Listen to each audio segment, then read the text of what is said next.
Third on the grid, Kim Louis Schramm just now, flash up on your screen. But there, fourth on the grid, is the driver, one of two, who lies second in the championship. 13 points adrift, Christian Engelhardt and Ian Chen-Guven. In the Team U Sport Wagen Technique Porsche, Albert Costa Balboa, along with teammate Jack Aitkin, are also still very much in the hunt. 28 points adrift of the championship lead.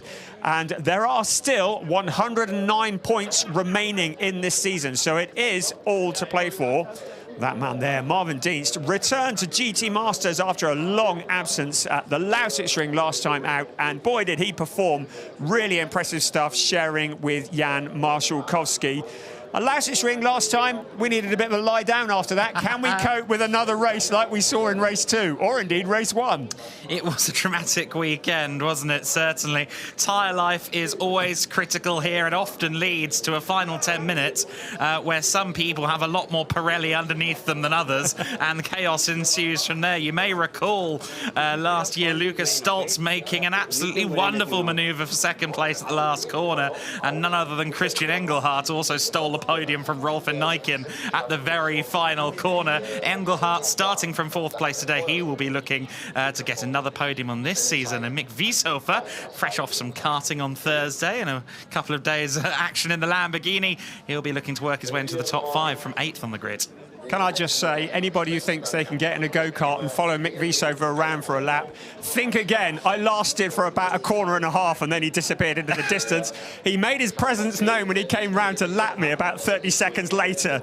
I soon got out of the way, I have to tell you. So, yes, the car's very much getting ready to go in the autumn sunshine. Other parish notices we need to bring you are that Schubert Motorsport are down to 1 car this weekend. We have no Niklas Cruton and no Nicky Katzberg, both on duties in other places. It means that Jesse Krohn and Ben Green have combined into 1 car.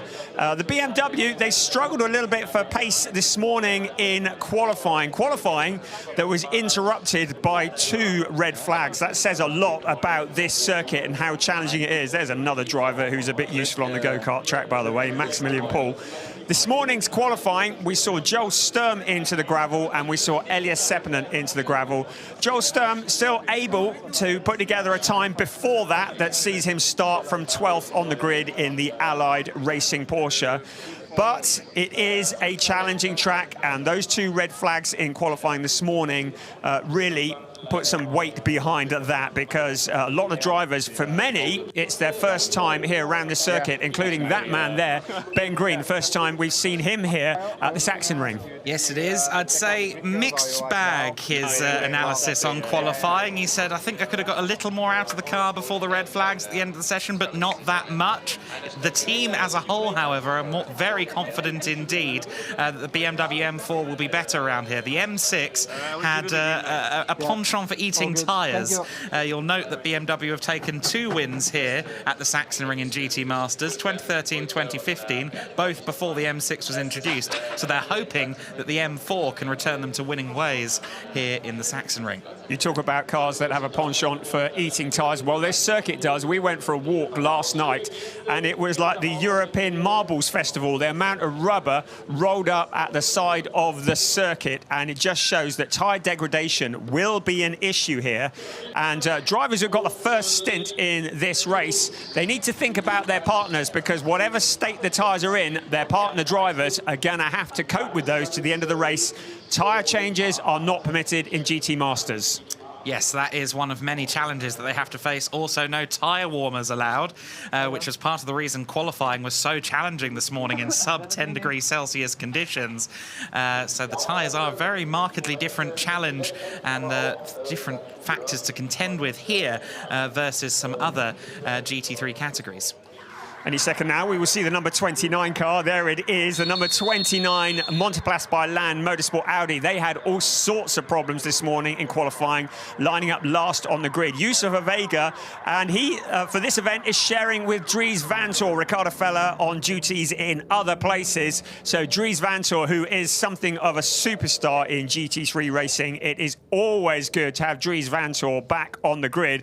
But with his car starting last on the grid, he is going to have a lot of work to do when he takes that over from Yusuf Ovega. Of course, Yusuf Ovega will run for the first part of the race in that and will try and work his way forwards as best as possible. The cars lined up along the pit straight in the fashion that is unique to the ADAC GT Masters, and the sun is shining. There is an awful lot of people here, and there is Daniel Junqueira. Of course, he and Jules Gounon and Raffaele Marciello were something of a formidable combination at the Spa 12-hour race a few weeks ago, and Daniel Junqueira alongside Raffaele Marciello, that has proven to be a great combination. Yeah, very effective at the Lausitz Ring. Of course, they got something of a lucky podium in race 2 at the Lausitz Ring with all of the chaos that ensued. Raffaele Marciello taking the Italian job on board. Self-Preservation Society avoided all of the incidents that happened in the last 5 minutes and netted some critical points in the championship. He'd probably be about even with the duo of Engelhardt and Guven had he not moved up from 8th to 3rd in the last several laps of that race. Yes, he just waited back and let it all explode in front of him. And if you haven't seen race 2 from Lausitz Ring, I suggest you catch up on it, because it really was something to behold, something to be talked about for a long time. Here we're going to have a look at the grid for this race. It's Raffaele Marciello who lines up on pole position with Fabian Schiller alongside Kim-Louis Schramm. Great job from him with Christian Engelhardt on row 2 of the grid. Row 3, Albert Costa Balboa and Marvin Dienst for Team ZVO. Row 4, Elias Sepinen, despite that spin into the gravel, and Mick Wiesofer in the Lamborghini. Patrick Niederhauser and Simon Vega make it an all-Audi row 5. Row 6, Max Paul and Joel Sturm are lining up 12th on the grid. Then it's Ben Green and Thierry Vermeulen, of course, the only BMW 13th on the grid. Tim Zimmerman and Arthur Rouget line up on row 8, and on row 9, Florian Spengler and Simon Riker with Yusuf Ovega bringing up the rear. The Audi not maybe enjoying the pace of many of the other brands here at Sachsenring. It's interesting, isn't it? In 13 years of GT Masters appearances here at the Sachsenring, Audi have won 13 races. However, the last time an Audi driver stood on the top step of the podium, it was 2019. Of course, 2009, the debut year for Audi in GT Masters, and they have been a huge force to be reckoned with here. Recent years haven't gone in their favour. They'll be looking to get a car up to the top in 2022.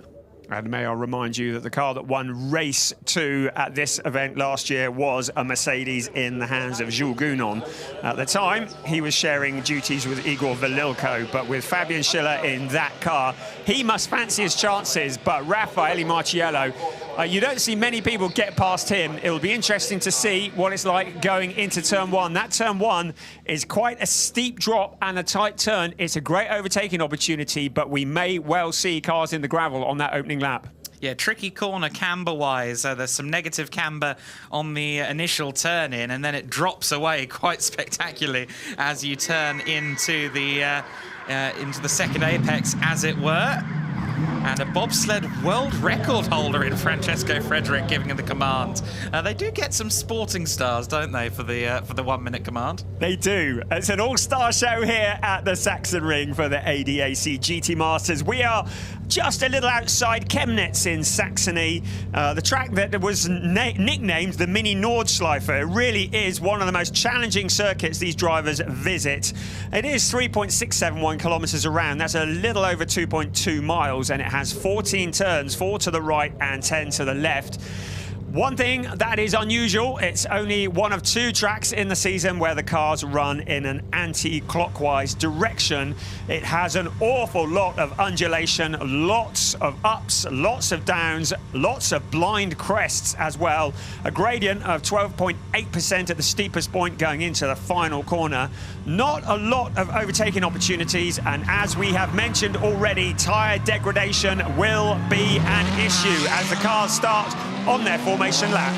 Yeah, critical now to get the heat through the tyres. We saw in qualifying earlier on, they really wanted 1 or 2 laps to get the heat through the tyres before they went off on a flying lap.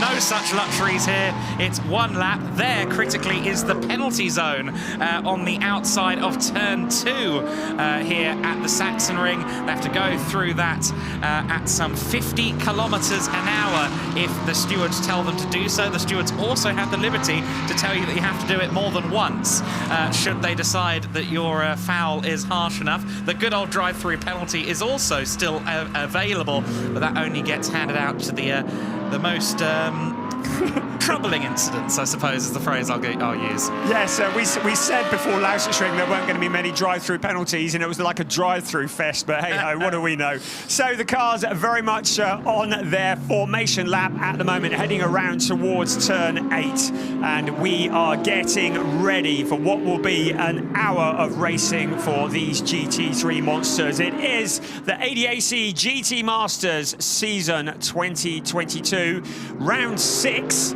of a 7-race season, race 11 of a 14-race season, race 12 being tomorrow. So this critical moment as the cars head down towards a part of the track that is nicknamed the waterfall, and when you see it you'll see why. If you've ever tried to walk up it the wrong way, you'll understand it is very, very steep. The cars now lining up side by side towards turn 13, already just trying to get the heat into the tyres, a little bit of jostling, heading up towards turn 14 very, very shortly. In a few moments, we will see the safety car duck into the pit lane. This really is a steep climb up towards turn 14, and then we're out on to the pit straight. This is going to be one of the overtaking opportunities in this race. So the safety car peels off into the pit lane. This is race 11 of the season, the track that bites. This is the Sachsenring. It's the ADAC GT Masters. We are go. Raffaele Marciello, what a start from him into turn 1. Here comes Fabio Schiller, a little look on the outside. Marciello goes deep into the corner. Schiller is through. Did not expect to see that, but problems at the back. That's Joe Sturm who's sideways. He's also tagged Yusuf Avega, so Sturm's day goes from bad to worse. Avega and Sturm dropping to the back of the pack. Yeah, I think they were trying to go 4 wide at the back of the field there. I'd have advised them against it, but that's the kind of thing that happens sometimes. Turn 1 here at Sachsenring. Marciello went deep into the first corner, as he said. Max Paul with a snap of oversteer there, just coming out of turn 6. He did very well to hold that. The last place you want to spin out is in the mid-pack, and we saw that from Joel Sturm just now. So Marciello going into turn 1 took an awful lot of speed in, went deep. Fabian Schiller took a very different line in, and that really worked for him. He's already opened up quite a lead. So Fabian Schiller leading Raffaele Marciello, Kim Louis Schramm in 3rd place. A great start from the Emil Frey Racing Lamborghini. Albert Costa Balboa up into 4th place ahead of Christian Engelhardt and Marvin Deest. A good start from him as well. It looks as though everybody is still in the race. So 28 and 22, that is Avega, and also, no, 29 should I say, Avega and 22, Joe Sturm, are running at the back of the pack, but they have survived that incident at the start. And there is Tim Zimmerman moving to the inside of Max Paul. It's Audi versus Lamborghini, tiptoeing around this circuit, tries to shut the door. Max Paul getting a couple of wheels onto the grass. No harm done there, but Ben Green is also in amongst the pack as well. A lot of jostling in these opening laps. It's a great opportunity to gain places. It's a great opportunity to absolutely throw it all away. Ben Green was judged to be the 3rd element in that second corner incident. He is also under investigation along with Sturm and Avega for that first lap collision. We'll see what part he had to play and whether or not it is punishable in due course, but certainly the car still seems to be A-OK, and that does appear to be the case in all 3 cases. So that is good to see that we've still got the full field running. Looked like we had a Niederhauser on the attack there up against Elias Seppen, and he's looking to the inside there at Saxon turn 13 for 7th place. Raffaele Marciello is responding. Purple in sectors 1 and sector 2 on this lap, so he is already looking to close in on Fabian Schiller, and he'll want to get up close to that fellow Mercedes as soon as possible to try and find a route past. But Marciello, the quickest man on the track at the moment, closing in on the leader. This is a challenge for position. Further back, Florian Spengler and Arthur Rouget going 3 abreast with the 54 car, Simon Riker. Riker goes very wide and just lets them get on with it. It comes out in favour of Arthur Rouget, so that is for 13th position. Ahead of them is Ben Green, but this is quite a fight all the way back down through the field. The 28 car, Salman Ovega, brother of Yusuf Ovega, on the back of that queue as well. Yeah, Audi won't be best pleased with the fact they've got 4 of their cars there fighting for 14th through 17th place. They'll be getting willed on over at Ingolstadt, the home base for Audi. You just saw there the 19 Lamborghini from the Emil Frey stable getting its way ahead of them, of course. But this man getting ahead of Marciello in the early stages, Fabian Schiller. I'm sure he's making Jules Gounon smile. Yes, he is, but look at Raffaele Marciello. So last time across the timing line, the gap was 0.81, so just over 8 tenths of a second between first and second.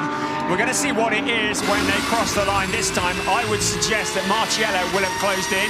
He's taken a tenth out of it, so Fabian Schiller will see the yellow Mamba in his rearview mirrors and will know that he is incoming. Second in the championship is Christian Engelhardt in the yellow and blue Porsche that you've seen there. He is currently running in 5th. Ahead of him, Albert Costa Balboa, all still very much in the championship as well. Interesting to note that the bulletin has changed, reference the lap 1 incident. It's now the number 54 car of Simon Riker that has taken the place of Ben Green as under investigation. So the Schubert BMW now judged not to have been a part of that incident. The East Talent Racing Audi, though, is now under investigation. So if you're new to GT Masters, to remind you, it is a timed race. There's 1 hour of racing plus 1 lap. There will be a mandatory pit stop that will need to be performed by every car. The pit stop window will open 25 minutes into the race and close 35 minutes into the race. During that 10-minute window, every car must visit the pits for a mandatory stop and driver change. And just to add a little bit of spice to it, there is also a minimum pit stop time. The car must be in the pits for a minimum of 65 seconds from pit entry to pit exit. And if they don't do that, they are likely to incur a penalty. So we can see a little under 55 minutes plus 1 lap of this race remaining, and the challenge is on. Christian Engelhardt is looking impatient as he looks at the back of Albert Costa Balboa. To remind you, also, we have a success penalty in GT Masters, and Albert Costa Balboa and Jack Aitkin are carrying an extra 10 kilograms as a result of their 2nd place in the last race. Christopher Mies and Tim Zimmerman are carrying an extra 20 kilos on account of winning the last race, and Daniel Juncadella and Raffaele Marciello are carrying an extra 5 kilograms on account of the fact they got 3rd place last time out at Sachsenring. And I wonder if that might have had some effect on that lap 1 issue where Fabian Schiller was able to get past Marciello. Quite possibly, yes. Of course, he didn't have that weight in qualifying either, per the regulations. You referenced there the 20 kilos for Zimmerman and Mies. Unfortunately, they've also got a black and white flag, which is just a slap on the wrist. It is just a warning, but that is for the little bit of closeness, let's say, that we saw between themselves and Max Paul a little earlier on. I said that Raffaele Marciello was taking chunks out of the lead. Well, forget that. Schiller's opened it up to nearly a second. This is a replay of that opening lap. You can see Schiller ducking to the inside. Marciello taking a very deep line into that tricky first corner. Some very wily driving Schiller, and that was Ovega going a little bit of rallycross, and also that was Sturm and the other of the Ovegas pointing in the wrong direction. So we saw that, and it was actually Salman Ovega that was forced off the track and rejoined on the exit of that corner. This was the view on board with Ben Green, and it's always a little bit sketchy when they try to go 3 abreast around that corner. It doesn't often not end in tears, and this is the view looking back from Ben Green. You can see that was the 3 abreast, and now we'll see, oh no we won't, we're still going to see Ovega disappearing off. This is the view of that lead change. That was great from Fabian Schiller. He really kept his cool while Marciello was going deep into the corner.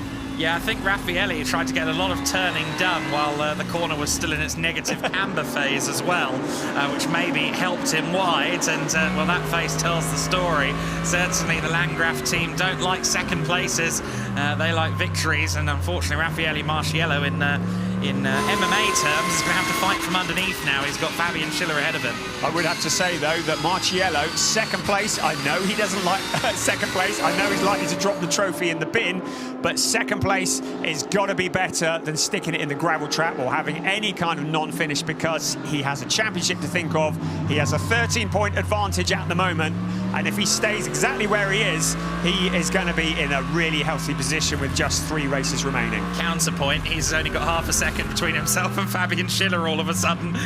All of your logic is sound, I'm just not sure it's going to Raffaele right now. I don't think the direct feed has made it to the radios. Just as well. Raffaele Marciello is on the move. I saw Florian Spenger and Thierry Vermeulen there briefly having a good scrap for 14th as well, but we focus on this battle for the lead as Raffaele Marciello sits in waiting as they go left, and then left again, and then left and left. It's quite easy to see why the right side tyres here at the Sachsenring take quite such a beating. Just drifting wide there was Marciello coming out of T11. So let's see what he can do about Fabian Schiller. Of course, Raffaele Marciello is a massively experienced pilot, and he's just won the GT World Challenge Europe Championship, so he is definitely on the crest of a wave. Fabian Schiller probably at a different point in his career, a lot less experienced, but has shown great pace all season long. But can he keep off the yellow Mamba? Because that yellow car is looking very strong. It'll be interesting to see how defensive Schiller gets when Marciello gets up close with him. Christian Engelhardt getting up close with Albert Costa Balboa. He clearly thinks that Lamborghini is holding him up. In the background is Marvin Dienst. His comeback to GT Masters so far has been something of a revelation. He has eyes on getting past both of them. Oh, and Engelhardt there really suffered one turn in. The back tried to let go, and that's given the opportunity to Marvin Dienst to maybe try and find a way through. He was looking to the inside, to the outside, any which way he could. Just as we went on board with Engelhardt there on the apex of turn 2/3, he just lost the rear end momentarily, and that almost allowed Dienst the opportunity. And Christian Engelhardt really does need to play the long game here, along with Aitkin Guven, of course, second in the championship. Another driver who cannot afford a non-finish. A non-finish at this stage in the season could be absolutely disastrous. So better to finish in 5th than not finish at all, but he clearly needs to go forwards if he possibly can. Albert Costa Balboa really looks to be holding them up. Marvin Dienst looks to be closing in. He's dropped back a little from Engelhardt at the moment, but I think Dienst might have something else up his sleeve. Behind them, Elias Seppänen, the other of the yellow Mambas. Yes, there's 2 of them, as if we needed any confusing at all. And then behind Elias Seppänen, Patrick Niederhauser. There's a driver who was in the wars last time out. Of course, the 2019 champion in the Audi, looking to make a challenge on Elias Seppänen. Yeah, great to see the number 15 car doing so well this season. Of course, Niederhauser joined by the reigning TCR Germany champion in Luca Engstler. Engstler, who is moving up to GT3 this season, and we'll have to see how he progresses. Certainly for a first year, I think it's gone rather well for Luca. Yes, it really has. He's taken to it like the proverbial duck to water, and could not be any more different from TCR Germany, but he moved into GT Masters and has been really, really competitive. Looking back from Elias Seppänen, and he's a driver who's had a steep learning curve as well. He was in ADAC Formula 4 just a couple of years ago, and now here he is driving the yellow Mamba, and that is quite a step up into GT3 racing. The 1, 2, 3, Fabian Schiller, Raffaele Marciello and Kim Louis Schramm. You can see the little inset picture on the left-hand side of your screen, and that is on board with Marciello as he hunts down Fabian Schiller. First 3 have broken away from Albert Costa Balboa, and the gap is about 4.3 seconds back to Albert Costa Balboa. He is at the head of this little battle, and Patrick Niederhauser once again challenging Elias Seppänen. Patrick Niederhauser, a very experienced pilot. Elias Seppänen, not so much at the moment, but Mick Wiesofer in the background in the number 14 Emil Frey Racing Lamborghini. Problem is, if Niederhauser moves alongside Seppänen, Wiesofer's just going to fill the gap, isn't he? Absolutely right. Speaking to Sepinen earlier on, he was rather disappointed after ending up in the gravel during qualifying, but he held his hands up. I kind of gave him the way out. I said, was there a tyre issue or something of that nature? He said, nope, nothing, just me clattering the curves a bit too heavy, ended up in the gravel. But, you know, live and learn, learning experience, and Sepinen has been very promising this year. I must say the 84, the kind of junior Mamba, as it were, in the hands of both Sepinen and Frankie Bird, has been impressive at times this year, well in the top 10 again. I'm sure that Landgraf are just as happy with their juniors as they are Raffaele Marciello and Danny Juncadella. Yes, both cars really strong pairings, and it's great to see the young stars coming into GT3 racing and rising up through the ranks. We were just taking a look up the waterfall as the piece of track out of turn 12 down towards turn 13 is called. Judging by the steepness of it, you can see why it's called the waterfall. You see a graphic on your screen, and that is indicating an initiative of BWT in cooperation with the ADAC, donating €4 to the Be Water mission for every lap completed by every car. And it is a project to build wells in the mainly rural areas of Gambia and Tanzania, providing access to clean drinking water. Last year, they raised well over 60 grand, and we're looking to beat that this year. And we will keep an eye on that total as it flashes up throughout the weekend, and we want to see that as high as possible. Great to see the ADAC getting involved in global initiatives. Also, the ADAC running their new innovative fuel in this race, Shell Blue Gasoline 98 GT Masters. It's a fuel that consists of approximately 50% renewable components. It's developed by Shell exclusively for the ADAC, and really good to see the ADAC leading the way on that. Leading the way was Fabian Schiller, Raffaele Marciello and Kim Louis Schramm, and you could see how big the gap was back to Albert Costa Balboa. There really isn't as much pace in the Emil-Frey Lamborghini, maybe because of the success penalty that it's carrying, but you saw as they were coming down the waterfall, that gap has now opened up to 5.3 seconds between third and fourth, which is a very big gap indeed. And even if Engelhardt can get past him, he's going to have his work cut out just to catch up with third place Schramm. Yeah, my gut instinct says that 10 kilos isn't enough to justify this level of pace disparity. Don't forget, the car with 20 kilos, Zimmerman, is in the queue, stuck behind Costa Balboa. I think they are just struggling with the car a little bit at the moment. You've got fourth through to about 12th place, all in one long queue at the moment, as everyone tries to find a way past Costa Balboa. We see that a lot here at the Sachsenring.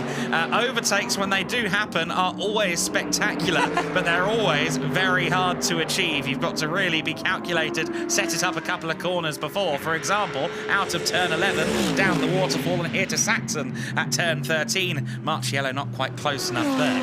What has Raffaele Marciello got up his sleeve? He's clearly hanging the back end of that car out around the corner as he heads up 14. That's steep, steep climb up there, and boy, it is steep. Now, along the pit straight, is he close enough to pick up a slipstream? Well, a little maybe, but he's not close enough to challenge into turn one, surely. Now, Marciello needs to remember he has a teammate. Daniel Juncadella will inherit whatever state those tyres and indeed the car are in once the pit stop is done, and he needs to give Juncadella something to fight with at the end of the race. But Marciello knows nothing other than off or on, and certainly at the moment he's doing all that he can. I think trying to pressure Fabian Schiller into a mistake. I should think that Christian Engelhardt would love it if the two of them got together and ended up in the gravel, because that would put him at the top of the championship. This is the view of Christian Engelhardt as he continues to hunt down Albert Costa Balboa. I'd be really interested to see the pace of Engelhardt if he can break free from Costa Balboa, because Aitkin in the press conference on Friday was very clear in the fact that both he and Christian didn't necessarily expect the Porsche to be a winning package this weekend. He said, you know, Christian said podiums possible, wins unlikely. Porsche have only ever won here once since GT Masters began in 2007, and that was last year. So Porsche don't have the best record around this circuit. However, that car does look quick, and you just get the feeling that if he can get past Costa Balboa, he can head up the road and maybe challenge Kim Louis Schramm for a podium spot. And it might be that when the pit stop window opens, that will be the opportunity, as out wide And you can see how hard Albert Costa Balboa is pushing. This is the opportunity for Christian Engelhardt. Albert Costa Balboa will have dirt on his tyres. Now into turn one. Engelhardt looks to the inside. Costa Balboa anticipates it. Look how close Engelhardt is, but still Albert Costa Balboa holds on. That's allowed Marvin Dietz to close in, and also Elias Seppänen. So suddenly these cars are absolutely stacked on top of each other, and surely, well, if Engelhardt couldn't get past then, it really is possibly going to come down to the pit stop window. Maybe when the window opens, they will do the opposite of what Albert Costa Balboa does, try and pit him so that they get him out on open track to get some space in between him and the Lamborghini. As we look again at a replay of Costa Balboa, seem to remember last year, Albert Costa Balboa did not have a great time here at Sachsenring, and Jack Aitkin, who will be inheriting that car, there's Frank Pereira in there as well, but Aitkin will be he'll be watching from behind a pillow, I should think, and yes, in the man filter team always give us some great camera shots. You can see how emotionally invested they are in this. Absolutely, yes. You can see that all throughout the paddock for sure. I'm very surprised that Costa Balboa is struggling this much, though. In qualifying, that car looked like it had some really good pace. You may recall, if you watched our qualifying show this morning, that car looked like it was on for a pole position lap, had a bit of an error at the penultimate corner that cost them just before the red flag. We thought the pace was there. Maybe they've made an ambitious change between qualifying and race, and that has caused them an issue. Raffaele Marciello looking ever more ambitious at the wheel of the Mamba. 5 minutes until the window opens. I think he wants to get this done on track before he hands the car over. Yeah, classic Marciello, really. He's like, I'm not doing an undercut, I'm doing this on the track. I'm a racing driver. It is Mercedes from Mercedes. They've broken clear of Kim Louis Schramm, who is nearly 5 seconds back down the road. Riding on board, that was Engelhardt. Yes, apologies. No, that's Marciello. Just to say, that was really interesting. Schiller had a bit of a dab on the brakes between turn 10, turn 11. Marciello didn't, and he carried so much more momentum down the waterfall as a result of that. Now, he can do that. I'm just wondering if he's spending his tyres a bit too much trying to do so. And that is Salmon Vega going wide into turn one and allowing through the 54 car of Simon Riker. And also who was that? It was the other Ovega that went through. Yes, Yusuf Ovega, who went through. So his brother getting past as well. But Raffaele Marciello, well, you don't need to see what the gap is. It says 0.461 at the top of your screen as we continue to ride on board with Engelhardt in the left-hand inset picture. But it changes on every corner. Marciello has lined up Fabian Schiller. He's trying to pressure him into a mistake. Great mature driving from the Fabian Schiller car. Just pointed out to me that car 63, Albert Costa Balboa, is under investigation for moving under braking. We saw that going into turn one. They're allowed one change of direction under braking, and clearly Albert Costa Balboa did more than that. So under investigation, Albert Costa Balboa, the fourth place car. Well, he'll be hoping, and I'm sure Jack Aitkin will be hoping, that that doesn't incur a penalty lap or any other penalty as we continue to watch Marciello, who pushes it a bit too far going through Saxon T13. I fell off my chair then. I know, I thought I was going to have to pick you up off the floor there. And he's gone wide in the following corner as well. Now, I was saying just now that by not lifting off, by taking more apex speed, I thought he might be wasting his tyres. Maybe that's proving to be true. Now, this is Costa Balboa on board. I suspect we're seeing the moving under braking. Yes, we are. One could imagine that there was a car just behind him on the inside that had to swiftly get out of the way. Costa Balboa always with his elbows out when he needs to. Not surprised to see that he's holding on to that fourth position with everything he has. Absolutely, he really is. I have to say, without wishing to sound like the Fabian Schiller fan club here, I am mightily impressed that he is just keeping calm. Marciello is giving it everything, hanging it out behind, doing all that he can to get past. But Fabian Schiller just keeping it solid, not making mistakes, just driving solid. Are you trying to say that you're a shill for Schiller? Oh, please, please. No puns here, please. Not on a Saturday. This is Albert Costa Balboa with Christian Engelhardt behind him, and also Marvin Dienst as well. This is the fight that we have been focusing on for 4th place. Kim Louis Schramm is having a bit of a lonely race. He's got nobody in front of him and no one behind him. He's in the last of the podium positions. Our focus is very much on 1st, 2nd and 4th. Either could kick off any second, but at the moment, Fabian Schiller just withstanding so much pressure. I just get the feeling he's just turned his mirror around. He's not even thinking about Marciello there. He's just driving a solid race, hitting all the apexes. Meanwhile, behind, Marciello goes into the gravel and has to pick it all up again, drops back, and that is going to be wrecking the tyres. And Daniel Juncker will not be appreciating this when he comes to take this car over. Obviously, I don't know whether that's just Marciello pushing too hard or whether it is the tyres starting to give way. But as we get towards the end of the race, we will see more and more of that, particularly through the left-hand corners, because those right-side tyres, which take a majority of the load through a left-hand bend, get more and more worn as the race goes on. Because the tyre changes aren't permitted unless weather forces it or tyre damage forces it, we always talk about tyre wear in this series, but here it's the most prevalent by far of any other circuit, just because of how many fast sweeping lefts there are, particularly in that middle sector that we're going through now. And talking about the weather, the forecast for tomorrow reckons it might be a little bit more slippery, so make the most of these autumnal sunny conditions here on the Saturday, because that might change things a bit.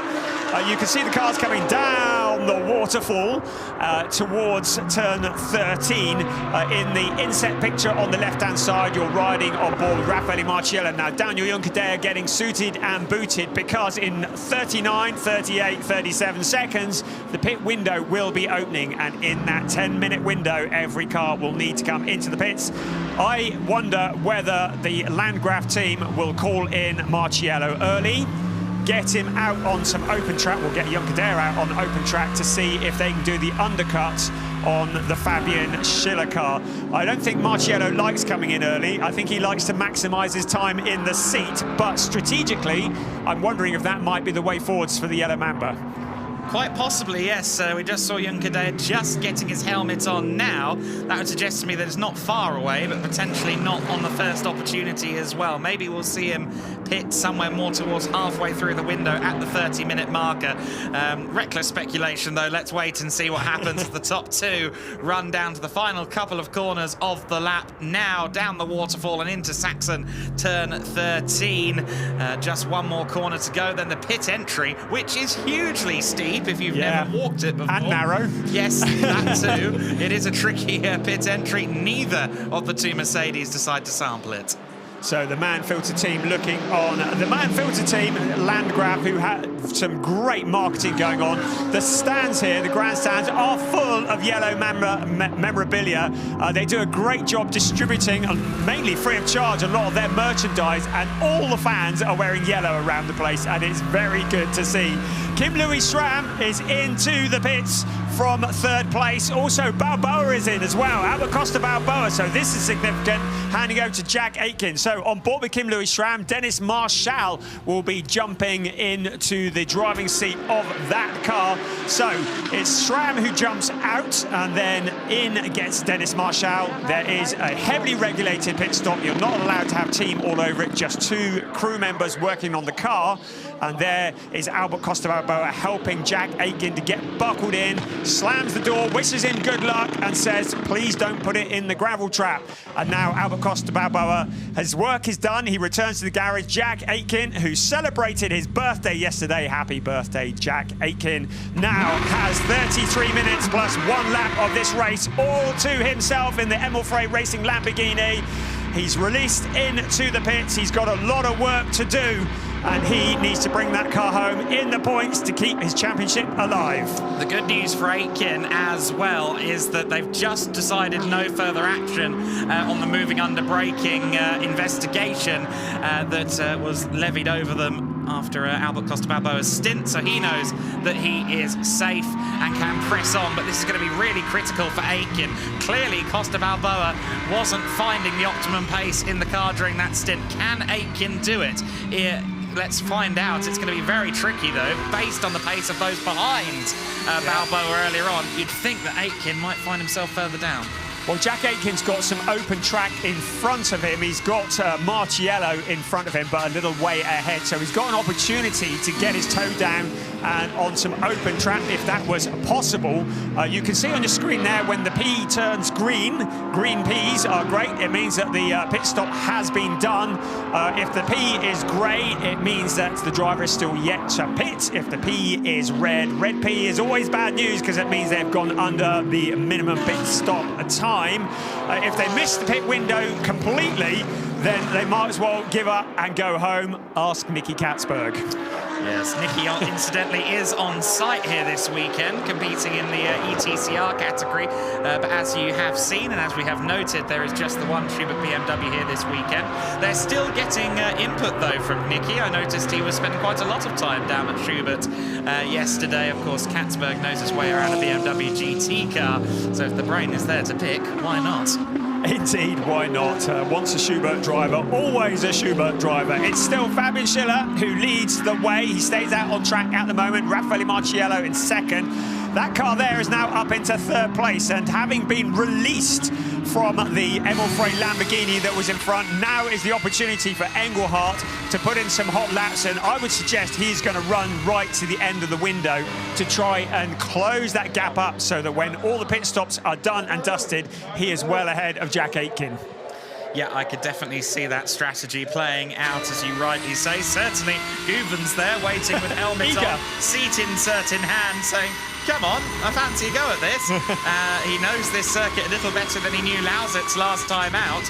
Of course, in the Porsche Carrera Cup Germany, Aitkin Guven has raced this circuit on a number of occasions. However, the circuit he was new to, Lausitz, was of course where they got their first win of the season last time out. The pairing of Aitkin Guven and Christian Engelhardt has been very potent all year long. My colleague at the right-hand side of me touted them as championship favourites before we'd even turned a wheel, and you were very good with that. You may well bite your fingers. They're not going to thank you for the commentator's curse, but they are running second in the championship at the moment. And, well, what do I know about Engelhardt staying out halfway through the pit window, and here he comes into the pits. The Team U Sportwagen Technique Porsche in, hits the marks. On your marks, get set, go. Here comes Aitkin Guven, seat insert in hand. Pulls Engelhardt out of the car. The insert goes in. Of course, they are of a different build, so every seat has to be different.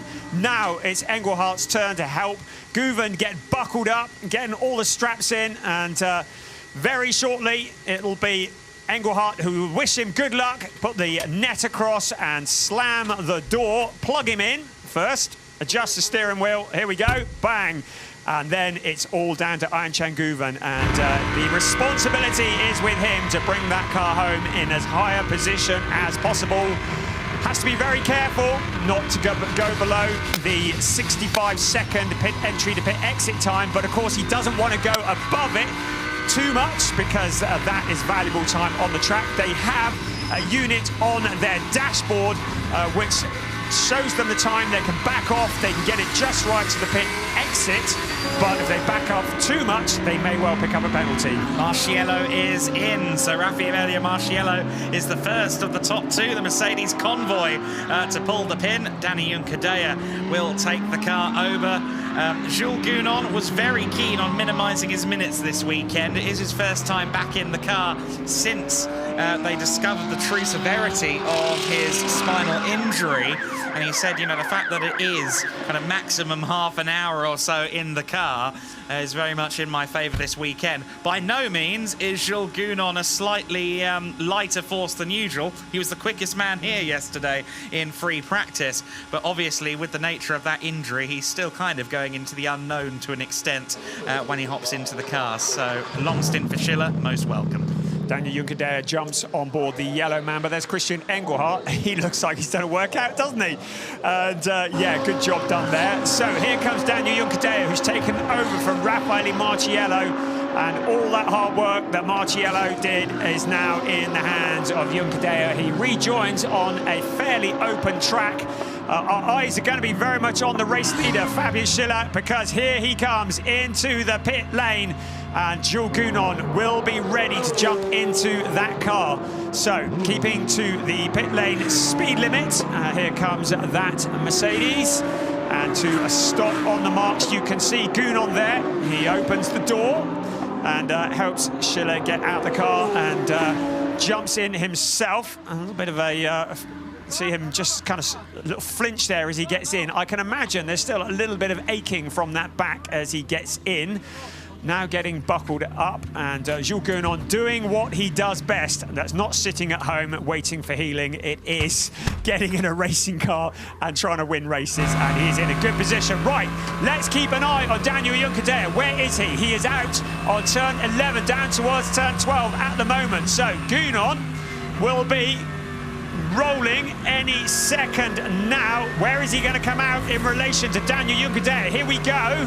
Out into the pit lane, and that speed limit is going to feel tortuous. Out he comes. He has to be careful not to cross the white line. There's Juncadella in the distance. Remember, he is going full tilt. Now, here comes Jules Gounon. It looks as though he's just about done it. Yes, he has. More than just about. He's actually opened up the gap by my reckoning. So it's going to be Jules Gounon who re-inherits this race once Patrick Niederhauser has had his pit stop. Danny Juncadella suffered a lot of understeer just there at turns 2 and 3, and again at turn 4. I'm just wondering if that car is in a little bit of trouble, because it doesn't look like it's turning in properly, particularly around the left-handers. Keep an eye on the body language of this car as we go through these high-speed sequence of left-handers, because he's already dropped time. He's clearly offline there coming out of turn 8. What is going on with Juncadella? I think there might be a problem developing there. Tyres by any chance? Possibly. I don't know. Here's Luca Engsler now. Oh, tear the door open. It wasn't going to open, was it? Niederhauser is out of the car. The Rutronic Audi is there in the pit box. The two crew members just checking tyre pressures. Again, the seat insert goes in. And now Luca Engsler is into the seat. Patrick Niederhauser getting him buckled up. He needs to plug in his radio, put the net across, and soon the car will burst back into life. Of course, engines have to be off during this pit stop. There we go, door closed. It closed a lot easier than it opened, that's for sure. And now just waiting for that moment, the engine bursts into life, and the Audi R8 will shortly pull away into the fast lane, out to the pit exit.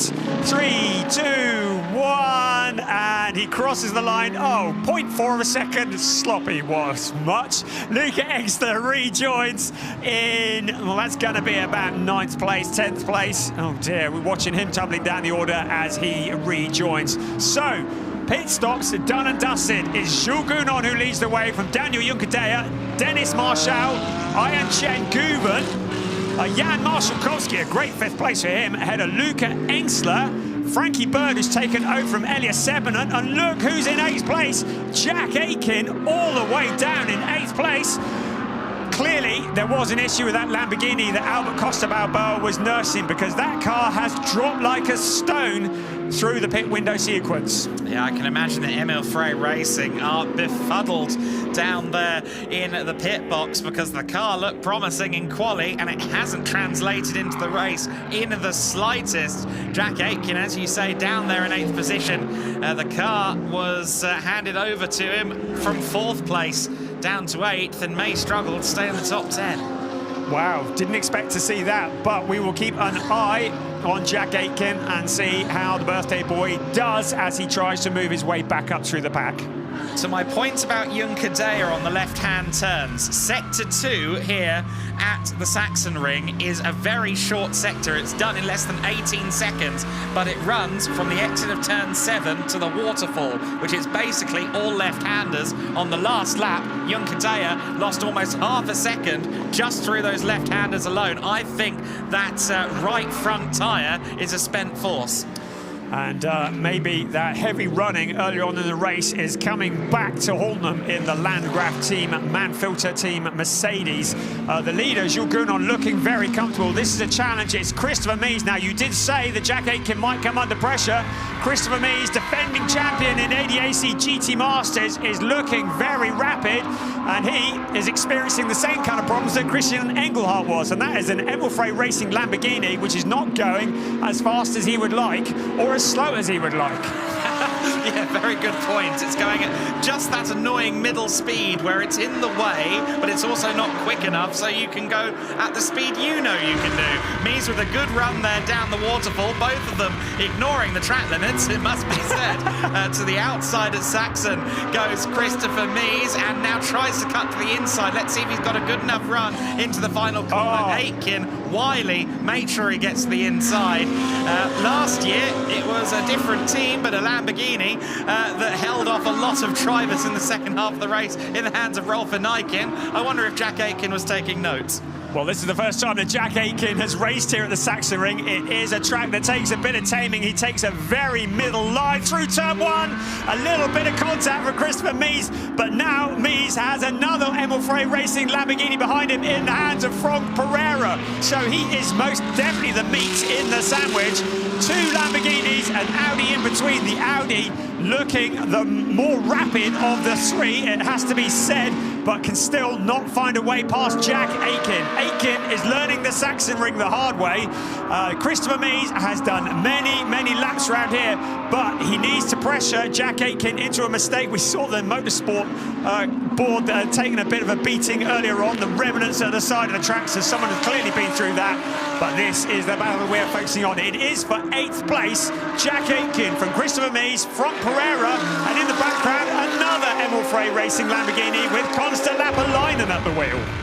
Yes, great stuff, isn't it, this? I think we're going to have quite the train of cars developing soon. Aitkin there, mid-corner speed at turn 13 was nowhere near any of the cars behind him. That Lambo does seem to be struggling. This circuit, it is a fine balance for setup. We heard that from Marcus Winkelhock. They've been struggling with both understeer and traction all weekend so far. I think Christopher Mies might be about to make Aitkin struggle with a braking move into turn one. Does he get to the inside?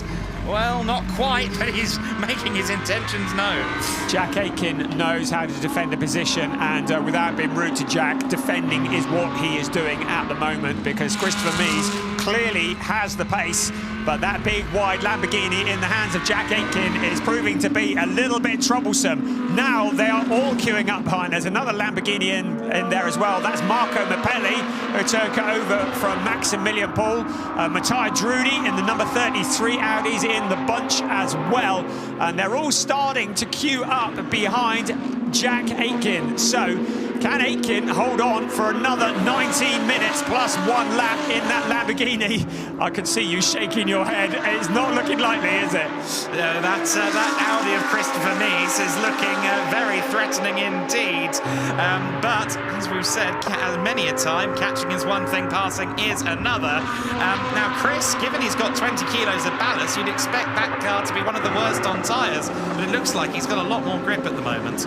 Here's a replay of that move that we saw on board, and a little bit of a tap there going into turn one. Aitkin has to do a little bit of a correction. You see him looks in the mirror. I'm pleased we can't lip read what might have been coming out of his mouth there. Again, the challenge to the outside, cut back to the inside. Everybody is queuing up behind. Looking at the graphic, 35,252 euros towards our race laps for Wales in Africa. Good job, everybody. Let's make it a 2-hour race. That'll get the total up a bit, wouldn't it?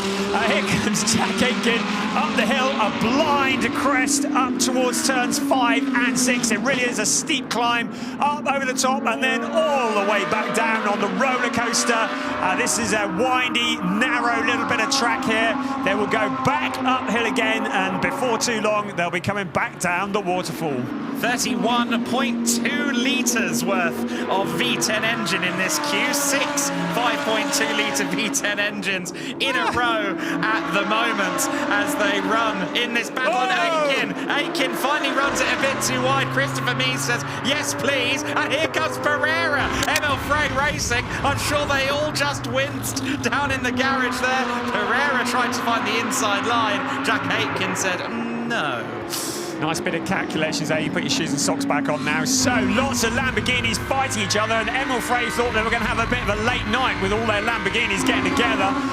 Clearly Aitkin has an issue. Look at the gap that Mies has pulled from him already, and I wonder whether Pereira might actually be given an opportunity to get past by Jack Aitkin, because clearly there is an issue there. There's Marco Mappelli sliding it around the outside. He was a real entertainer at this event last year, and he's aiming to do the same again this year in the number 71 Paul Motorsport Lamborghini. But he is now pressuring Mattia Drudi. We've got a yellow flag in turn 1, and what do you think that is? That was a moment for Dries van Tor by the looks of it, as we get a replay of the incident with Jack Aitkin there shutting the door on Frank Pereira.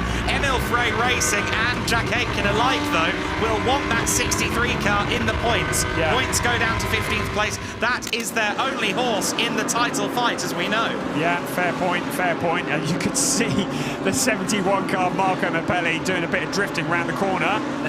Now this is a replay. We haven't seen much of Sven Muller this afternoon, and that's the yellow. Van Tor going straight. Yeah, Van Tor going into the gravel trap. Muller has taken over from Joel Sturm after their controversial race to Sachsenring. They've decided to have a quieter one down in 15th place, maybe courtesy of that opening lap. But not really troubling the point scorers this afternoon at the moment. If you're wondering what's happening up front, is Jules Gounon leading the way still as we look at the scrapping further back. Marco Mappelli is in there as well. He's made up 2 positions on this lap, and Lapalainen has suddenly dropped off his 2 colleagues from Emil Frey Racing. So I think he was either involved in a collision or made an error. I think Marco Mappelli loves this place. He always shines at Sachsenring, does Mappelli. Jules Gounon is leading the race. If you're wondering what's happening, Daniel Juncadella is nearly 4 seconds behind, 3.939 to be precise. Dennis Marshall is some 8 seconds behind them, so the 1, 2, 3 quite spaced out. We're looking again at this manoeuvre. Oh, there was a bit of a thump, wasn't there? That was very scary. I've been wondering if the steering might be a bit bent. He's saying, have some back, mate. Go on, have it. And up into 14 they go. I wonder if his steering wheel might have a bit of angle on it now. There's first, there is second, running very much on their own. We have a long way back to third. So the 1, 2, 3 looking pretty set, fair, with 15 minutes of this race remaining. Then the 4th place, Ian Changuven running on his own. Jan Marszalkowski looking good for his best result ever in GT Masters, and boy does he deserve that.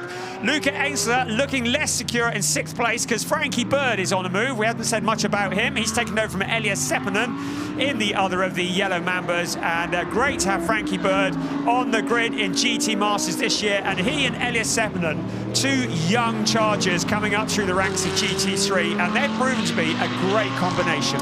Expect them to be around for a long time. I think 2 talents that will linger over the years in many a GT racing paddock. Now Frankie Bird, of course, at the wheel of the 84 car, will be looking to get into that top 6. I don't think it's the first time that Luca and Frankie have had a couple of fights so far this year, actually. I think the 15 and the 84 often crop up in similar real estate. Yeah, so they seem to be of a very similar caliber, don't they? Frankie just saying that of all the racing this year, he's only done 2 of the tracks in the entire series before, Zandvoort and Nürburgring. So, like many, this is the first time he's ever been to Sachsenring. One of the most unusual tracks you'll visit, certainly in GT Masters, and it is a tough old beast to tame, and he's doing a great job along with Elias Seppänen, learning this track and racing competitively. To be in P7 in a field that is as tough as this is no mean feat. Look at the gap already now between Mies and Aitkin. A great illustration of just how bad it is for Jack Aitkin at the wheel at the moment. Let's see what the gap is between them this time across the line. Already practically 6 seconds that Christopher Mies has gotten away from Jack Aitkin in, what, 4 laps there or thereabouts? So clearly Aitkin is the cork in the bottle, but he needs, and he knows that he and Costa Balboa need every point they can get.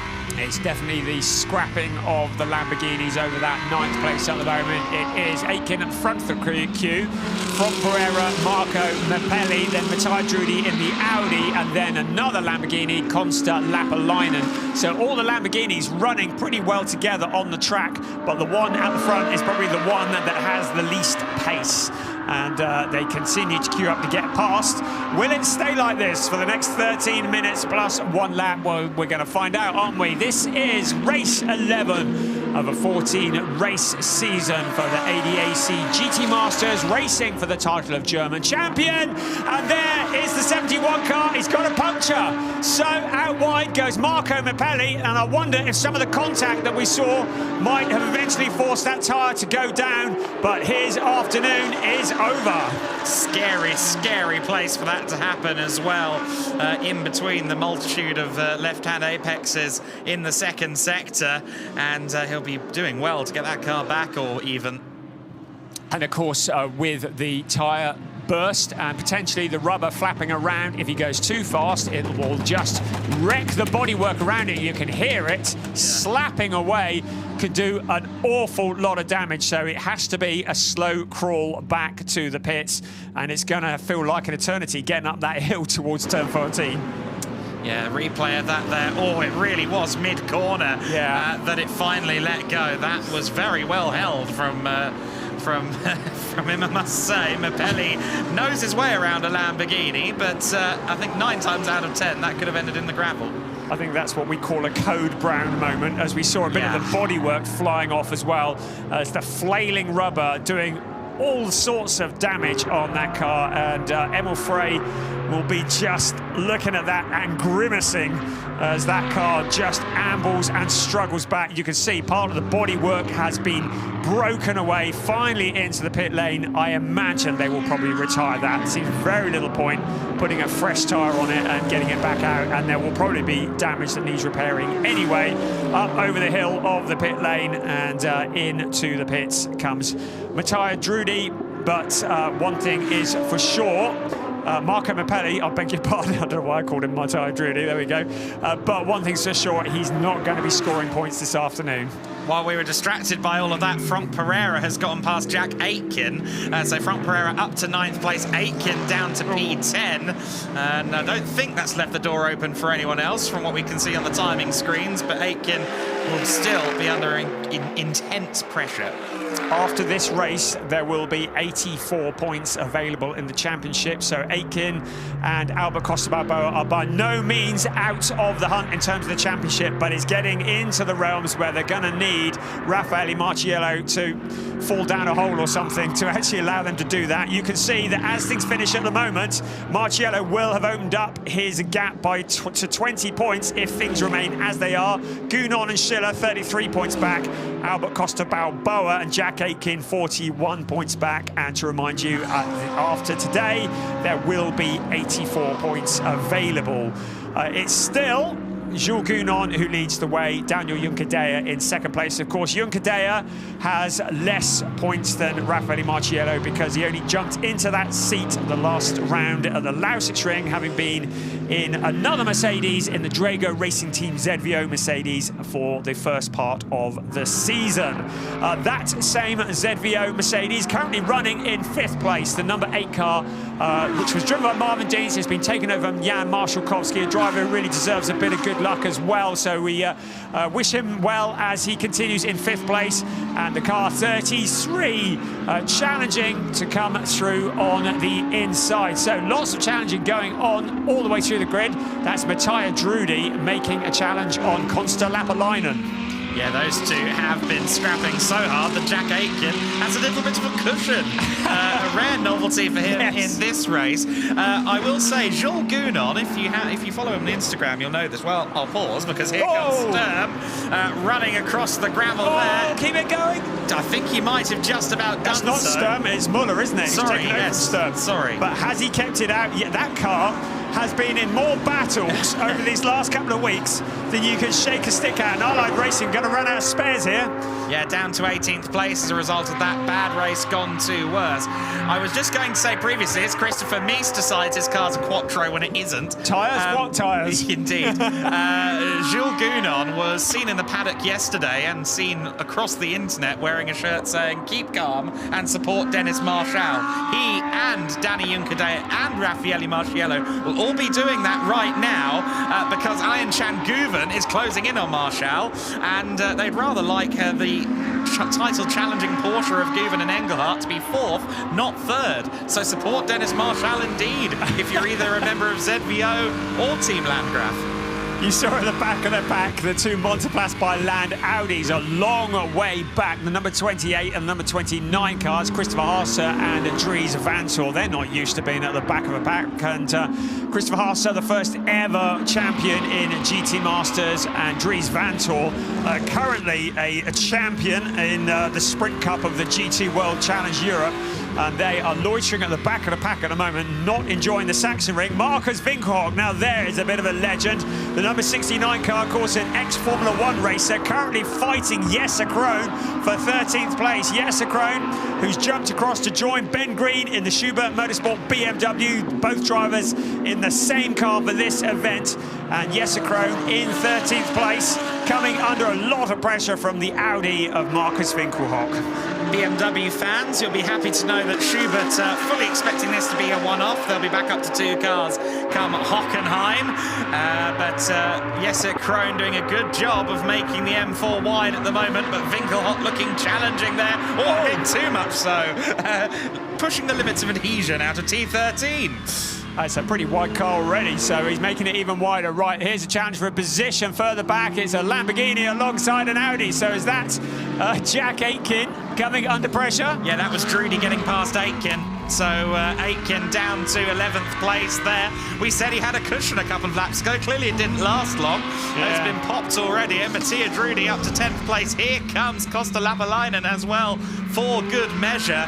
Oh, I don't know what adjustment they made between the quali and the race and that number 63 car, but it's looked challenging from the word go. It's not just tyres being worn. The car just doesn't look balanced. I say blame the success ballast and be done with it. There you hey, Jules Gounon still leading. You can see a lot of cars running wide, and that says a lot potentially about tyre degradation. Also, look at these shots. You can see the marbles on the outside of the racing line, those bits of rubber there, remnants of people's tyres, and that shows you how much of a pounding these tyres take here around the Sachsenring. And I think a lot of these cars are struggling for grip in the closing stages of this race. Down the waterfall we come, once again taking a look to the inside. No change of position yet, and still we continue. Still we go out onto the gravel, and still the drivers searching for that little bit of traction. Again, looking back from Jesse Krohn, Marcus Winkelhock. Was that a little bit of punt into the corner? Stock car racing much? I don't know. Still, the Jesse Krohn car stays in front. Norbert Siegler in the background. He might fancy his chances once again. Winkelhock, he spent more time in the gravel and on the grass than he has on the tarmac. Use every inch of the track and some of the scenery. That's the Winkelhock way. Smoking Joe was another example of that back in the day. Marcus Winkelhock pressuring here for 13th place. Of course, he races along with Florian Spengler, who at the moment is the only trophy driver we have, which is kind of for the quick amateurs. And those two have made a formidable pairing in the past. Certainly, Winkelhock would like to get some good points on the board here today. Getting past Jesse Krohn would do that. Staying out of the gravel would do that too, mind you. He has literally, he's going out wide on pretty well every corner. It's very entertaining, but as you say, probably not the quickest way around. And I should think Norbert Siegler and Christopher Haase behind are starting to think we might get an opportunity here. Christopher Haase in the number 28 car, currently lining up Norbert Siegler down the waterfall, up towards turn 13. And also Winkelhock, again, challenging Jesse Krohn, still no change of position. We did tell you it was hard to overtake around here, didn't we? Up this steep hill towards turn 14. No position changes yet. Dries Vanthoor at the back of that queue. He is not used to being at the back of a queue. Dries Vanthoor, he only knows the front of the grid. At the moment, he's down in 17th place and out of the points. We are into the last 4 minutes plus 1 lap of this race. And Jesse Krohn looks painfully slow around those corners to me. Yeah, a few cars notably struggling in these closing stages, as is so often the case here at the Sachsenring. And yeah, Jesse, much like last year, has ended up in a green and black BMW and as the cork in the bottle. Both two things he probably didn't expect to be doing about a month ago. He was going to be in a different coloured car and he was hoping the tyre life would be slightly better. However, the Audis look rather more strong at the moment. It's two Mercedes that are leading the way, though. Gounon and Juncadella, that appears to be the weapon of choice. There's a Mercedes in 5th in the hands of Jan Marszałkowski, and there's another one in 7th in the hands of Frankie Berg. So Mercedes definitely have the upper hand at this point. Dennis Marshall is the leading Audi. Aitkin in 4th place is the leading Porsche. The BMW of Jesse Krohn, well, it's the only BMW, so it's the leading one in 13th place, and he still is at the front of this queue of cars. Christopher Haase having a little look to the inside of Norbert Siedler. Nothing doing there. Along the pit straight now, with 2.5 minutes plus 1 lap of this race remaining, is somebody going to try a bit of a dive bomb into turn 1. I still think patience is running out. In the background, there's Sven Muller, who returns from his little moment. He had a picnic out in the forest at one point. He's back again on the track and rushing to join the back of that queue. And they're doing a bit of cruel illustration here of just how far back that fight for 13th is by waiting for the leader. Here he is. Jules Gounon crosses the line to complete lap 42 of this race. 2:10 plus 1 lap left to go, and he's been in control there. Although recently Juncadella has been closing. I should also mention, since I discussed it earlier on, that Dennis Marshall and Aitkin Gouven, that gap has stabilised. In fact, in recent times, Marshall has been extending over Gouven. So it seems as though any challenge for 3rd place is no longer in the offing. The gap between 1st and 2nd is 2.692, but even if Gounon backs off a little bit, it doesn't look to me like Daniel Juncadella has got anything that he can bring to the table here. The tyres are clearly shot on the number 48 yellow Mamba. Gounon looks to have control of this race. I hope that is not the famous last words. We're into the final 90 seconds plus 1 lap, and again a very wide line for Daniel Juncadella out of the corner, but he continues in that 2nd place. You can see on the little screen on the left-hand side the view from Jesse Krohn looking back at Marcus Winkelhock, so we're keeping one eye on that battle as well. There is the 3rd place car. We have seen nothing of that car all afternoon. Kim Nui-Schramm and then Dennis Marshall have been running pretty well on their own. Racing, what racing? Just been putting in hot laps for an hour. Retronic. There you go. Those are all the mentions he would have had the car been in the battle yes. over the course of the last hour. Yes, remember Retronic. Yes, there we go. Is that enough for you? Yes. So here we go. And in the background, Aitkin Gouven, who took over from Christian Engelhardt. Well, a 4th place. That will give them 13 points. It's not quite what they need to keep a handle on the championship. So it is very much advantage Raffaele Marciello if things stay as they are. Now, you've spotted something on the timing screen. It is a fact that Gouven's going slowly. Very slow indeed. I said he was dropping off of Marshall. He's also being caught rather quickly by Marszałkowski. Now, I don't think there's enough time, but I'm just wondering if Aitkin Gouven is picking up on some rather serious tyre wear issues, or perhaps another problem. Winkelhock once again innovating the ADAC GT Masters Rallycross Trophy. Apparently new for 2023 if Winkelhock comes to power, as he continues to hassle the back of Jesse Krohn. I think if Winkelhock doesn't go wide on a corner, I'm going to think there's something wrong. So here he is again, looking at that BMW. So to remind you, the clock strikes 0, but we get an extra lap. So our leader is currently coming up towards turn 14 at the moment, and will very shortly commence the last lap of the race. It's Jules Gounon from Daniel Juncadella. He starts his final lap, very much in control. 2.85 seconds to the good. Dennis Marshall, the lonely race in the Rutronic, in 3rd place. Aitkin Gouven, well, wishing the race was a lap shorter, probably, because Jan Marszałkowski, man on a mission. There's a driver who's had an up-and-down season and is desperately looking for something good. And I get the feeling that if he does get anywhere near Guven, he's going to take a punt at him, but maybe just a little bit too far back. Our race leader out towards turn 7.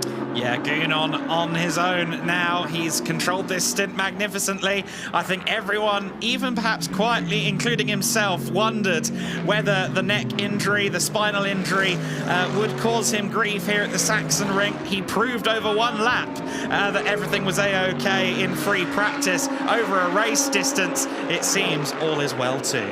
Down the waterfall for one last time. Jules Gounon, Daniel Juncadella in the background, in towards turn 13. And for one last time on this Saturday afternoon, it's the steep climb up towards turn 14. Still the challenges go on further back, but at the front, here comes Jules Gounon taking the win along with co-pilot Fabian Schiller, Daniel Juncadella, Raffaele Marciello in second. Marciello extending his championship further. Jan Marszałkowski is up with Aitkin Guven. I don't think he's going to get past him. Marshall is across the line. Who will come across next? I think it's going to be Guven, but we've got our eyes on this fight at the back as well. Marszałkowski got him in the final couple of corners. Yes, Marszałkowski up to 4th place. Smoke and damage on the BMW. Is that a puncture? It's certainly body rub on the left side corner, and I think that might be owing to Marcus Fingelhock's unique rearrangement strategy. Yeah. From front to rear. Yes, there is damage on the rear of that car, isn't there? And so they race along towards the final corners for the final time. Marcus Finkelhock, despite that damage, still unable to get past Jesse Krohn in the BMW. So up towards 14 they come. But what a move from Jan Marszałkowski up to 4th place. Clearly, Aitkin Guven had problems across the line. I should think that Jesse Krohn has never been so happy to see the checkered flag. And Sven Muller gained a position at the very last corner there because Dries Vanthoor suffered a puncture coming out of the second last turn. He limps across the line now with 3 wheels on the wagon. Well, we spoke about the tyre drama. Yeah. Of course, we've got new rubber for 2022, so this was something of an unknown commodity. And tyre wear was definitely the talk of the town today. Yes, this new rubber, we haven't been a full hour of racing with them, and you wonder whether there is some issue about some of the tyres going the distance, and we'll find out more about that tomorrow. The car that did go the distance, a really cool game from Fabian Schiller. He just kept it cool. He kept it all together to the pit stop. Then that man there, Jules Gounon, the driver that we didn't even think was going to be here this weekend in the second stint, and there was that puncture. Now this is a different puncture. Guven had one too. Wow, so that is why Marszałkowski got a run at him in the closing stages. So coming up towards turn 14, and just in the nick of time, Marszałkowski sees the opportunity. I'll have that, thank you very much, and through he goes. And Marszałkowski gets that 4th place. Aitkin Guven limping across to 5th place. And he'll be pretty fed up about that. This is a race that has been very much about tyres. It has been. I mean, we spoke about Vanthoor's puncture there at the last corner. I didn't realise that Guven had lost his position at the last corner because of a puncture as well. Yeah. We knew that he was nursing something. That much was obvious. But at the very last corner on corner exit, that's unspeakably cruel for Guven and Engelhardt. Well, if Raffaele Marciello had taken a lot out of the tyres of the number 48 car, you'd consider it quite lucky that he made it to the end. But the car that finishes in 1st place, Jules Gounon, be gentle with that back, please, Fabian. We need to see him tomorrow. But yeah, it just felt to me like a solid drive. There was no drama, no sliding about, no wackiness. Just get in front and drive sensibly. And I have to say, hats off not just to Jules Gounon, but to Fabian Schiller. He did most of the hard work. Yeah, absolutely right. In that first stint, Schiller was having to put in a mighty shift to hold off Marciello, who now leads the championship by 22 points over Engelhardt and Guven. When we were sat down for breakfast this morning, that gap was 10 points between the top 2 teams in the championship. So Marciello has had a very good day in the office. He has, and he'll look as miserable as hell because he's finished in 2nd.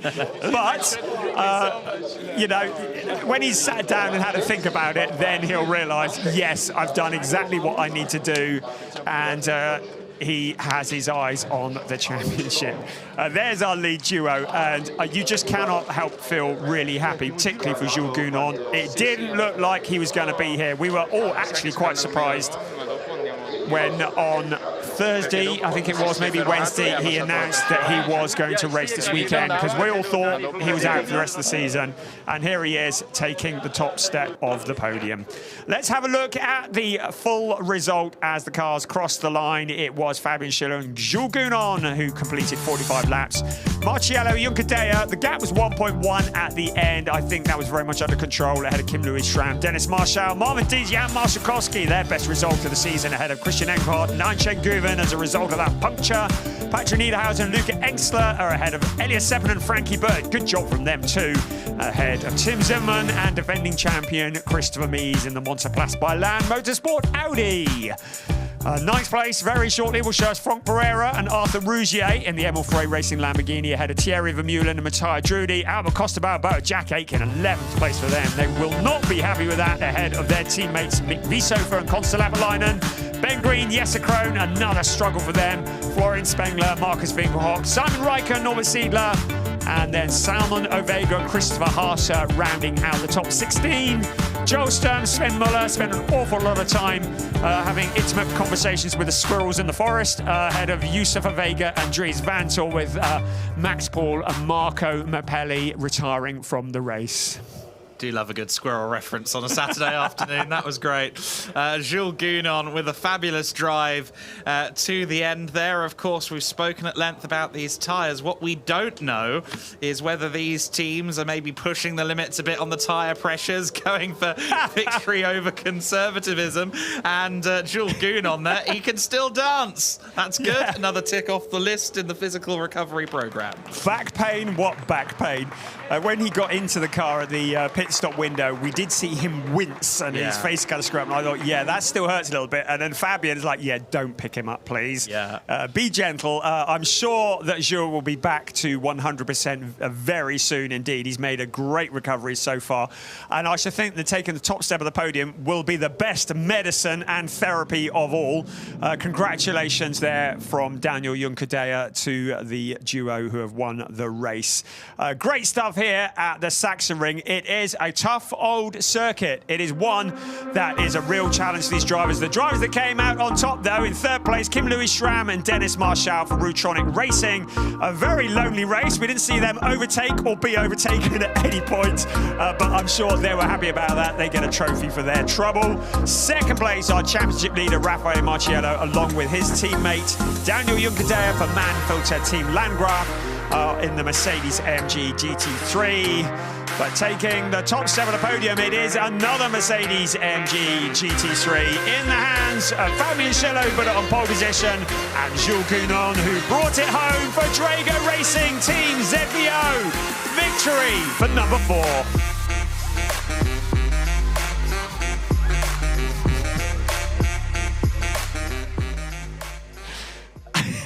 Lots of dancing going on. I think the Jules Gounon dancing lessons have rubbed off on you. Caught on. It has. It has. He's an influential man, is that Jules Gounon? So we are getting ready for our trophy presentations. It has been a glorious day here. It's got a real autumnal twang in the air. A monstrous crowd have gathered here at the Sachsenring to witness the racing here this weekend. I think probably one of the biggest crowds I've ever seen at this circuit, and they have been entertained with all sorts of excitement. The headline, of course, the GT Masters, and the headline of the headline is Jules Gounon and Fabian Schiller take the top step of the podium for Drago Racing Team ZVO. Now, coming into this, they were a long way back in the championship. They were 38 points adrift, so they outclosed that up a bit, as we've already seen, but not by that much, by just 5 points. But I'd say that Gounon and Schiller are still very much in it. You only need one non-finish from Raffaele Marciello, and this will be turned up on its head. And I would remind you that up until today, only 2 driver pairings had won more than one race this season, just to put that out there. Schiller and Gounon, one of them with 2 wins. Indeed, they're the first to 3. I was just having to refer to my notes to double check on that. And of course, the other was Ben Green and Nicolas Crutzen, who did it all in the same weekend. So yes, Schiller and Gounon are the first drivers to win 3 victories this season. And it shows just how competitive GT Masters are. And they'll be in a good position. I wouldn't put it past them doing it all again tomorrow. No, absolutely. I mean, it was a point I made at the top of the programme that it was the 4th pole of the year for the 48 Manfilter Team Landgraf car. Their 4th pole position of the season. The last time we saw more than 4 poles out of the same car in a season was 2015. It's always mixed up. It's always difficult to come into a weekend and know what order the cars will line up on the grid, and indeed what order they will cross the line in at the end of 60 minutes plus 1 lap. And that's what makes GT Masters so compelling. As long as you're somewhere around the top 5, race in, race out, you're going to be a championship contender. Victories in abundance don't always win you a championship. And it's interesting because you look at the Team U Sportwagen Technique, Porsche, Ryan Schenguven and Christian Engelhardt, and they have finished in the top 8 for all bar 2 races. They had a rubbish time race 2 at Nürburgring and at Oschersleben at the season opener. But yeah, they have just always been there. And we just alluded to the fact that Gounon and Schiller have just claimed their 3rd win, and they're not in the championship top 2 right now. So there you go. Yeah. Nothing else to add, my lord. So we're just looking out across the local countryside here in Saxony. It is gorgeous here. We're just waiting for the podium ceremony. It's a bit of a climb up there. We're under the letter A in Saxony. Oh yeah, come and say hello. I like custard donuts. If anybody's got any, that would fancy bringing stuff to under box 6 under the letter A. There we go. Trackside view. Yeah, okay. We're getting no sympathy. I can tell that already. The Drago Racing team, who are new for this year from the ashes of Zach Speed Racing, and very successful indeed. They watch on as the 3rd place drivers come out onto the podium. Kim Louis Schramm and Dennis Marshall. Here comes next the championship leader, Raffaele Marciello, along with his co-driver, Daniel Junkadea. The very tall Marciello taking the 2nd step of the podium. And then here, the top step. What a comeback for Jules Gounon. What a mature drive for Fabian Schiller. What a result here at the Sachsenring. And they will be utterly, utterly delighted with that. A near perfect score.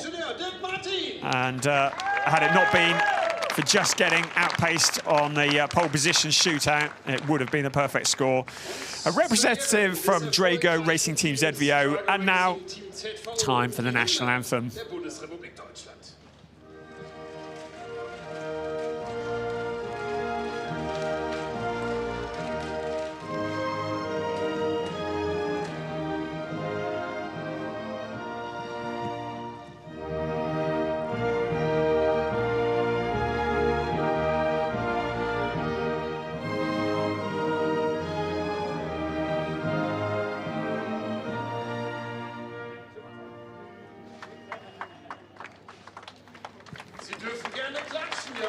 So under the Saxony sunshine, national anthem echoes around this wonderful arena and this wonderful circuit, which we do enjoy visiting so much. Klaus Klutzner awarding the trophies to our winners. That's a great trophy, that is. That is. That's like a multiple shards, isn't it? That's very nice. I'd say that'd be quite a bad weapon if you use that. Anyway, so here comes the... I don't know what I'm trying to say there. That is the other trophy. That's been, well, you can only carry one at a time. They're so big. That's what I was going to say. This presentation is going to take a little longer than normal, isn't it? They're quite hefty. They had to bring them to the podium on a forklift. So, right, what's second going to get? There we go. Nils Wolf is presenting the 2nd place trophy. Oh, he's got an assistant. Oh, don't fall over, mate. There we go. There we go. Fall over the trophy, don't break that one. They are remarkable, aren't they? Remarkable. Although that number 2 on it, I used to think that that Raffaele Marciello scratched out and crayon in number 1 over the top of it. And here comes the third place, Francesco Friedrich. We mentioned him earlier, didn't we? Yeah, Olympic bobsledder. He probably knows our mate Martin Haven, who's here this weekend doing some commentary on a different category since he does his winter sports during the non-motorsport months. The only winter sport I know is a snowball fight. Right, so the trophies have been presented. Actually, I'm trying to like skiing. Here comes the... Got to throw that in. They were giving out skis for the pole position award at one point. I was hoping some might come my way, but it didn't happen. There's the trophy for the team. Drago Racing Team Zevio, who have more than taken over from where Zach Speed left off, and in fact have had a better result from the last couple of years. Great team, fielding some excellent cars with some excellent drivers, providing us with excellent entertainment. Of course, the other one being driven by Jan Marszalkowski and Marvin Deaston. Congratulations to them. If we get 4 people on the podium, I would have dragged them up there because they really deserved it. So trophies are presented, and now we look to the sky. I don't know what they're all looking at. I thought the red arrows are coming over 1 minute. Right, here we go. The champagne celebrations start. Our attention will turn to race 12, which will be tomorrow. Qualifying is at some unearthly time tomorrow morning. That's at 10 to 9 local time. That's 10 to 8 UK time. I should still be in bed. And that will be for the race tomorrow. And the actual race itself will be at 1 o'clock local time. That'll be midday UK time. We will be on air about 15 minutes before that. I do hope you'll join us because it is going to be an epic battle. Will Raffaele Marciello be able to go one step better? Will it be Jules Gounon and Fabian Schiller who will repeat their win, or will it be somebody completely different? We think the weather might have something to say about this tomorrow as well. Join us then to find out. See you tomorrow. Bye-bye.